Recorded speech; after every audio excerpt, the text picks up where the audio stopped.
Assalamualaikum warahmatullahi wabarakatuh.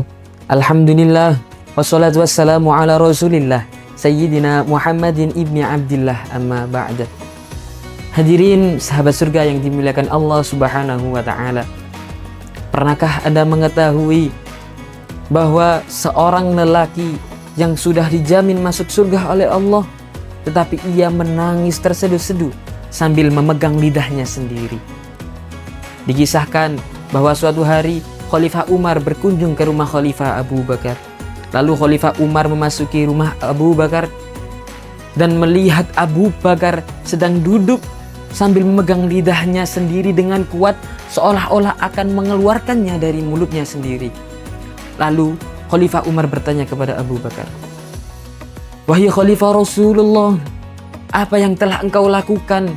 Apa yang engkau lakukan, wahai Khalifah Rasulullah?"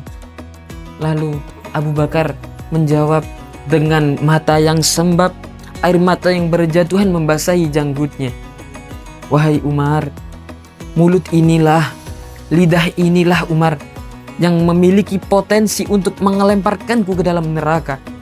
Lidah inilah Umar yang mengelemparkanku ke tempat-tempat yang berdosa."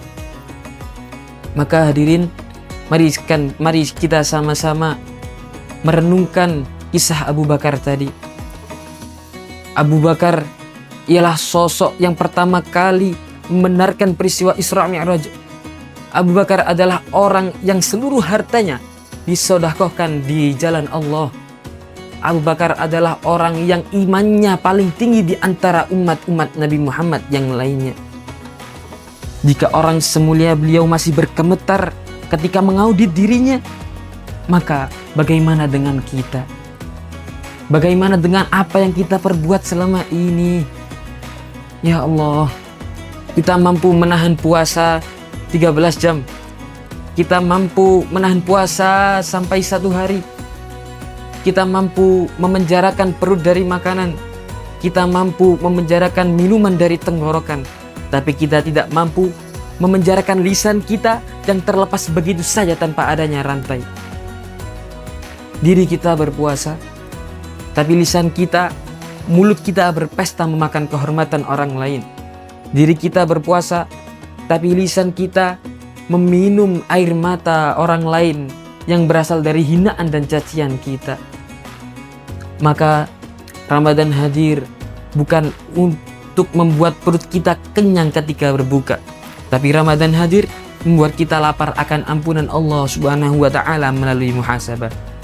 Agar Ramadan tidak berlalu begitu saja, mari kita sama-sama jadikan kisah Abu Bakar tadi sebagai cerminan akan 3 hal. Yang pertama, audit lisan. Allah berfirman dalam Al-Quran surat Al-Hasyr ayat 18, "A'udzubillahi minasyaitonirrajim. Bismillahirrahmanirrahim. Ya ayyuhalladzina amanu taqullaha wal tanzur nafsum ma qaddamat lighad." Al-ayat, sadaqallahul azim.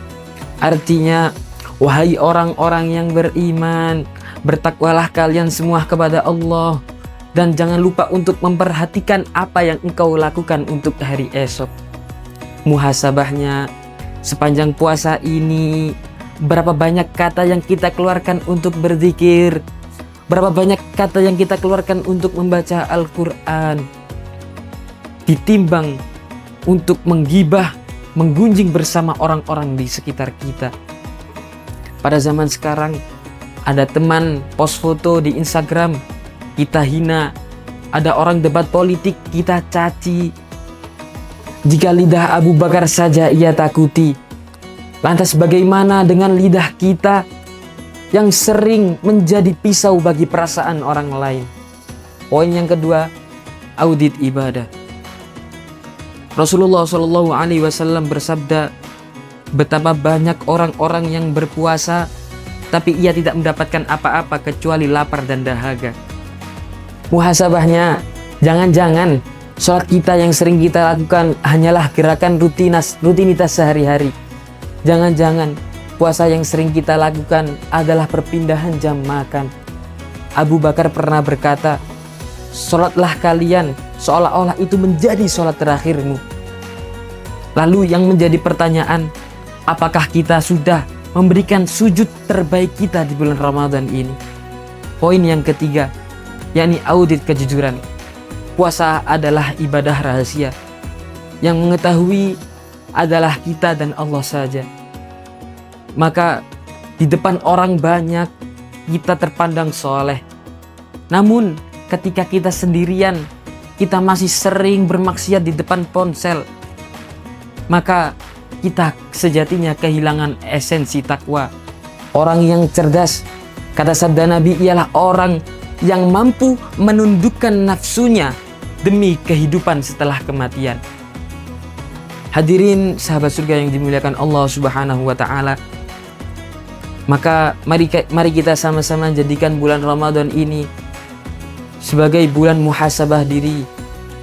Abu Bakar saja memperingatkan kita dengan memegang lidahnya sendiri bahwasannya semua organ tubuh pasti akan dimintai pertanggungjawaban. Maka jangan sia-siakan malam-malam kita hari ini. Bangunlah kalian pada sholat malam. Bangunkan kalian pada sholat malam. Bangunkan kalian pada sholat malam. Tinggalkan HP, tinggalkan tidur. Mari kita sama-sama tanyakan ke dalam jiwa kita. Wahai jiwa, apakah kita sudah siap? Apakah kita sudah memiliki bekal untuk bertemu dengan Allah Subhanahu wa taala? Semoga Allah mengampuni dosa-dosa kita, melembutkan hati-hati kita, mengampuni dosa-dosa kita, dan menjadikan al-muttaqin yang sesungguhnya. Wabillahi taufiq wal hidayah, waridha wal inayah. Assalamualaikum warahmatullahi wabarakatuh.